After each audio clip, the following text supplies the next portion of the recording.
I'm not a racist. I just don't want to die by mass migration. I'm not a sexist. I just don't want my race to die because of feminism, which is decadence.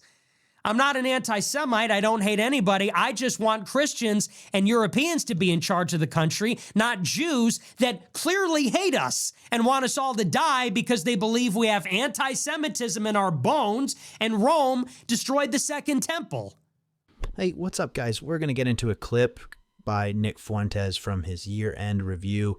Nick is going to talk about a lot of the names that people call him. He's going to explain why those names don't apply, and in that explanation is really the heart of what Nick Fuentes is about. People like to clip farm Nick, and they like to get his most sensational content. Beneath all of that is a very sound and intelligent perspective on nationhood, being an American, and just being a good person and a good family member to your parents and your ancestors. It's the perfect time with Christmas, and we'll get right into it. You see, for example, in Europe, they had to shut down the Christmas markets. They had to shut down many of the Christmas celebrations because they are being invaded by Muslims and Africans that not only don't celebrate Christmas, but are hostile. There was a church in Scotland where a statue of the baby Jesus was decapitated.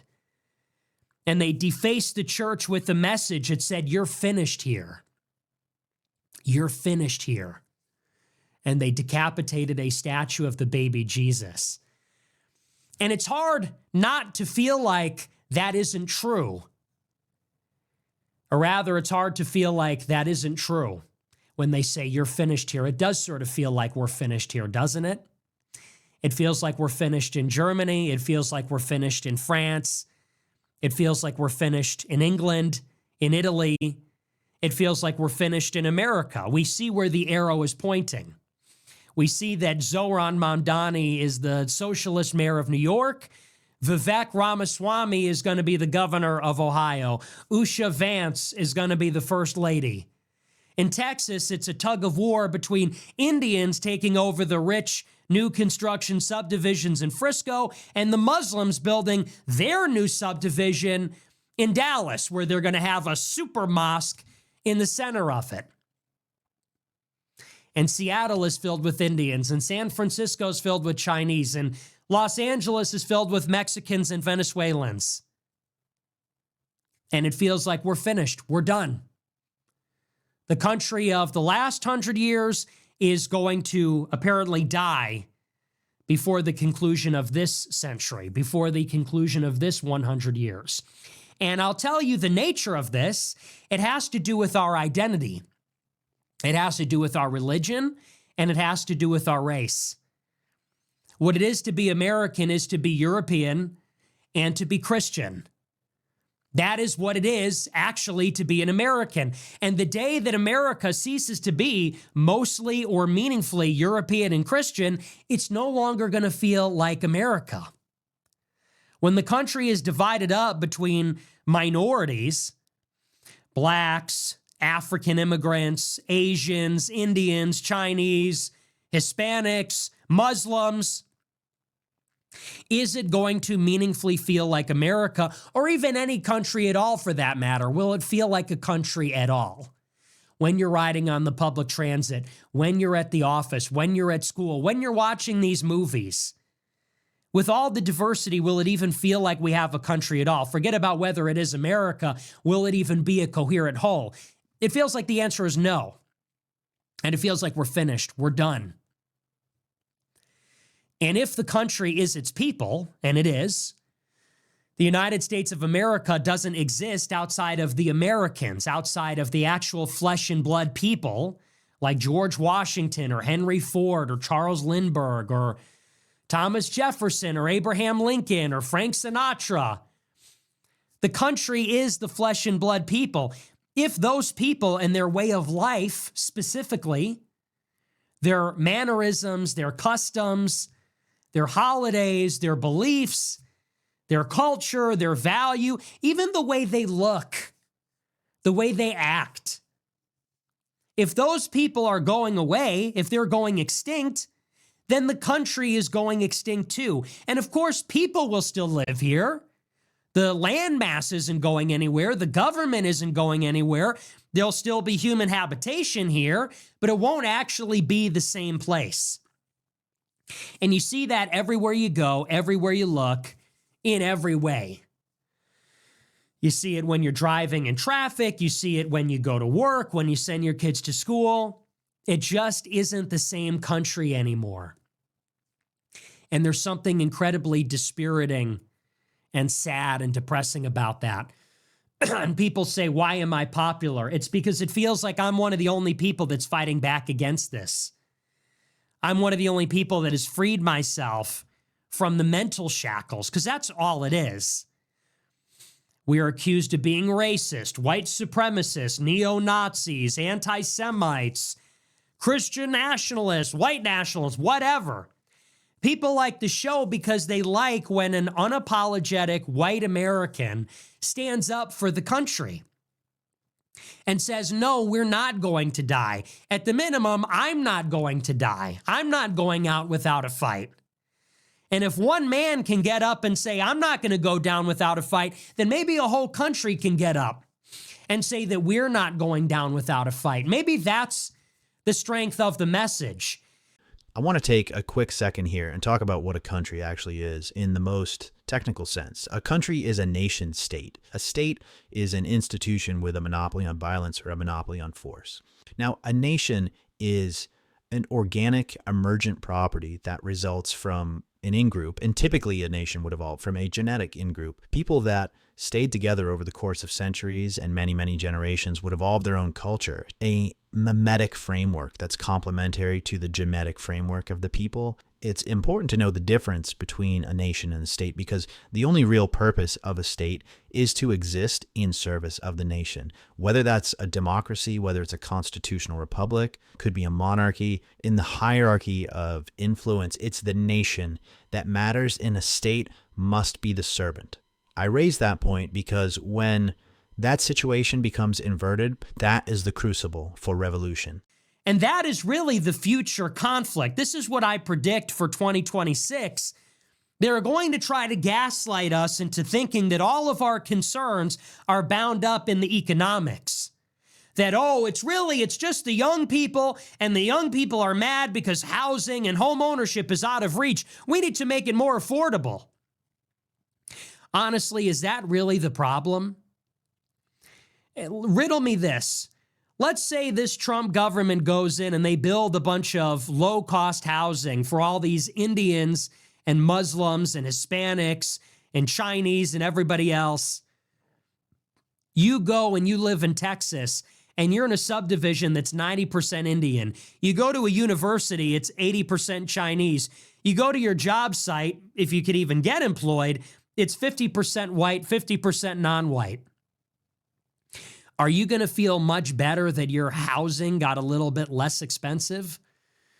Are you going to feel better that they bought some cheap piece of shit? They built some new construction for you. And if you're lucky, your wife and kids, so that you can go and watch Disney Plus and watch the new Avengers, and half of them are women and the other half are not white. Are you going to feel a whole lot better about your life? I don't think so. I'm from Maine, and I live in Texas, and I've moved around a little bit. And I noticed in Maine during the last 4 years, Maine was predominantly white my whole life. And out of the blue, we had people of every color and nationality all over the place, working on road crews, flying up businesses. We've got Somalis in Lewiston, Maine, of all places, doing drive-bys. We have gang activity in central Maine. Maine had like 1 million people for my entire life growing up. And we certainly didn't have sub-Saharan Africans shooting at each other in our towns. And I live in the sticks. I live in the sticks, a really small town with like 2,500 people in it. I'm driving home one day, and right at the bottom of the hill on my street are just 3 Chinese guys that are working on a house. And you might hear that and think, wow, you're pretty racist. And you're right, I am pretty racist, but for good reason. Those 3 guys were working on that house because they were setting up a marijuana grow-op. And not just a marijuana grow-op, they're going to make fentanyl there and sell it to white people in my community. So at this point, the label of racism means nothing. I'm watching foreigners invade my small town right down the street from where I grew up and slowly red rum, the people I grew up with. Now moved down to Texas, and I do jobs where I interact with a vast spectrum of the general public. And so I'm in the Houston area, and most of the people I see are not white. Most of the nice areas that I go to, they're inhabited by foreigners, and they don't like us. They don't respect us. They see us as a weak people who are giving away the absolute prize that our ancestors created, and they're more than happy to take it from us. You can see it in their attitude, and I work a position where there's no consequences if people are rude to me. So you might say I kind of see people's true character. So to maybe bring some of this full circle in Central Maine, one of the jobs I've worked is as a residential contractor. Now, you've got Honduras roofing crews that came out of nowhere, undercut all of the local workers. Those local workers are taking the little bit of money that they do have when they do have work. They're going down to the dispensary, buying weed that's grown by Chinese people. Eventually, they're probably going to do hard drugs too when they get depressed enough. So you're getting hit on both sides of the equation. Foreigners are coming in and taking your jobs, and then they're selling you the drugs that you're using to feel better at the end of the day. I see this in real time, and my friends own the company, and they don't even care. They don't even care. If they don't replace the local workers, they're going to get undercut by another contractor who will. Even the owners of the companies are backed into a corner. It may look a little different than the workers, but it's still a corner, and it's happening because of forces that are out of their control but paid for by their taxes. And this brings us back to the idea of the nation and the state, and which serves which, what happens when they're inverted, and why that happens. Nick is one of the few people talking about this without fear and with clarity, and that is why people flocked to Nick Fuentes. I'm not the only one who grew up in a small town. This is happening all over America. What's your story? Is this kind of stuff happening in your town? People will hear this and they'll think, wow, I never hear about that on the news. That can't be real. If you know what I'm talking about, if you come from one of these areas in the nation where your population has declined, it's an old population, and you got flooded with foreigners in the last 4 or 5 years, get in the comments section and tell people what it's like so they know that it's real, because this will always be censored by the mainstream media. The same people that created that media are behind the process in our own government. The next step is they're going to try to gaslight us into thinking that this has everything to do with things other than what I'm describing. This is about economics. This is about the political left. This is about everything other than what it's really about. For example, I saw Tucker Carlson interview Matt Walsh, and they're talking about the great replacement, that non-white people are replacing white people everywhere where we used to reside. And Tucker said, I'm not even saying it's a bad thing, but they're telling us that this is happening and they're denying that it's real. He says, I'm not even saying it's a bad thing. He repeatedly and consistently says, identity politics is evil. And the great replacement has nothing to do with racial demographics. It has to do with voting rights. Well, here's a statistic for you.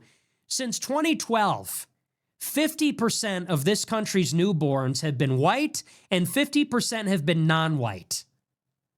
So in the census, it will tell you that the country is 57% white, 43% non-white. But if you look at the newborns, if you look at where the arrow is pointing, for the last 13 years, the newborns have been 50-50. For the younger generations, it is 50-50. For Gen Z, for Gen Alpha, this is our country. And when we are the old people, when the boomers and then the Gen Xers die off, and it's millennials, Zoomers, Gen Alpha, Gen Beta, it's going to be even less white than that. The older generations will be 50-50. The younger generations will be even less. And every successive generation, less white after that. And that is what every city, every town, whether it's a small town or a medium-sized city or the biggest cities, that's what every single polity in the country will look like. The number one name for newborns in Britain now is Mohammed. What we're fighting It's momentum, and the momentum is already working so strongly against us that it's like we're on the Titanic. We can see the iceberg. We're going straight for it, and we got to stop this behemoth of a ship. Like, I don't even care. Some of us are going to have to just get right out in the icy cold water and start dog paddling against the current. The idea that we could even stop the momentum now is pretty unrealistic, but that's what matters. It's not what it looks like today. It's the momentum building towards tomorrow, next decade, and the decade after, because the groundwork for that momentum is set far ahead of time. The changes we implement right now, a lot of those won't really come to fruition until downstream. But we need to make those changes anyway, even though we may not even see the benefits of them. We need to do it for our children, for our grandchildren, because our parents and our grandparents didn't do it for us. They allowed the Civil Rights Acts to be passed. They allowed the Hart-Celler Act to be passed. They allowed the rug of our existence to be pulled out from under us. And it's not about whether that's fair or unfair. It's just about what can we do to protect the future. We don't matter anymore. It's the next generations that matter. And there's not going to be a Christmas in America when that happens. There's not going to be a 4th of July. There's not going to be those traditions and customs, manner of life that we used to have. It won't be like it was in A Christmas Story. It won't be like it was in Elf. It won't be the kind of city it was like in Home Alone. It's going to be a completely different place. And will that be America? And will that matter? I think it matters a great deal to everybody. I think it matters a great deal to anybody that cares about America. And what they're going to try to do for the purpose of domestic stability is to gaslight all of us into thinking that that's not really happening, or that if it is, that that's not really a problem. And that the only reason that anybody would have an issue with multiracialism, the only reason that anybody would have a problem with these changing demographics is if because there's something wrong with you. If you have some sort of psychological or emotional disorder, if you were raised wrong, if you have hatred in your heart, if you're some sort of twisted malcontent, like me, they say. Why is this person so angry? Why are these people so spiteful? Well, what went wrong along the way? It's because they couldn't get laid. It's because they were angry. It's because of their childhood. It's because they deserve coal in their stockings, because they're a terrible person. And I think it's all the more reason in 2026 we have to double down. And we have to say, this isn't spite. This isn't, strictly speaking, an emotion like anger. We are not malcontents. We are not freaks. We're not people that are not well adjusted. I think everybody from every age group, from every demographic cohort, men and women, married men, single men, married women, single women, young and old, I think everybody is realizing we want to fight for our civilization. We want to have a civilization. Christendom and Europe and the civilization of our ancestors is actually worth fighting for. And not only is there nothing wrong with that, that's actually the only normal position. That is the normal, healthy, righteous disposition. You should want to fight for the civilization of your ancestors. That is the inheritance of our posterity. It is normal for us to want to fight to preserve those things. It is not abnormal. Maybe it takes an abnormal person to be the moral entrepreneur. Maybe it takes an abnormal person to be the first to recognize it. Maybe it takes an abnormal, antisocial person possessed by a vision and an idea to be the first person to strike out and say what everybody is thinking, but which no one is willing to say out loud. You got me there. Maybe that's the case. But certainly, it is the most normal thing in the world to want to protect and defend our home. And that's ultimately what it is about. It's not about hating the Indians that are coming here. It's not about hating Islam or Muslims. It's not about hating Jews. It's not about hating anybody. It is about loving our home, loving where we came from, loving your hometown, your childhood, your mother and father, your grandparents. It is about revering them, having enough respect and love for your parents, for your mother and father, not to destroy the civilization of them and their ancestors. And that is the most normal thing in the world. As a matter of fact, it's so normal that every other race understands that. Every other group is fighting like hell for their people. Indians marry other Indians. They have Indian children with Indian names. They visit India. That is exactly what Usha Vance and Vivek Ramaswamy do. That is what Chinese people do. That is what Jews do. Jews marry other Jews. They have Jewish children, and they spend time in Israel because they love their own people. They love their ancestors. They love their home, their traditions, their religion. That's normal. That is what every people in the world is entitled to. I'm just the freak or the crazy person that will stick out and say, white people deserve that too. White people and Christians deserve the same thing that every other race is entitled to. And that is a civilization, that is a home, that is a nation. That is a neighborhood that they can call their own. That is a neighborhood that stands the test of time, that they could go back in their old age and visit, and it hasn't been radically transformed by mass migration. So people like to say, well, the generational run came because all these people that are angry about their economic prospects are pissed off and bored, and they're looking for somebody to blame. No, the generational run happened because I'm right. Because I am right. I am right about these things. The things that are killing our country are mass migration, feminism, and our Jewish oligarchy. Our country is not dying. Our country is being murdered. Our country is being murdered by these three things. Without them, we would thrive. If we did not have massive amounts of migration being dumped into our country, it wouldn't actually matter that the fertility rate is going down, because in a generation, the country might be smaller, it would still look the same.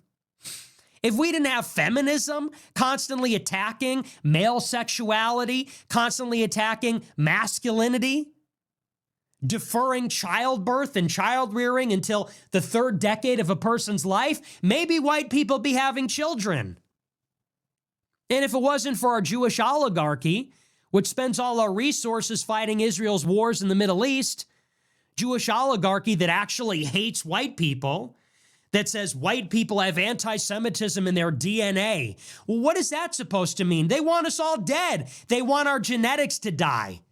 It's no coincidence that they're in charge in every one of these Western countries, every Western country that's committing suicide. These are the three things killing the country. These are the three things which are why we're not going to have an America at the end of the century. And those are the three things I'm right about. That's why they throw every one of those labels at me. Racist, sexist, anti-Semite. No, we're just tired of mass migration, feminism, and Jewish power.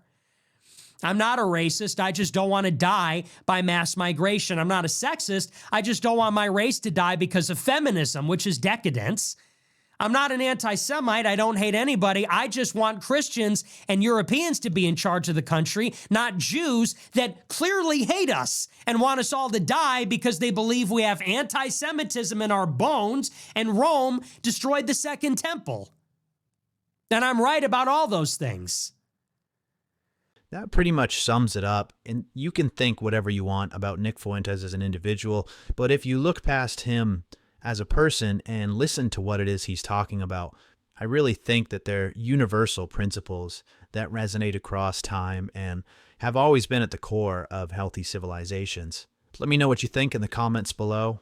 I know a lot of people that are watching this probably are here because you already agree with this, but articulate your thoughts. If you disagree, tell me why you disagree. If you agree in a slightly different way, please tell me why. And if you enjoyed this content, please consider hitting the like, subscribe button and helping this channel grow.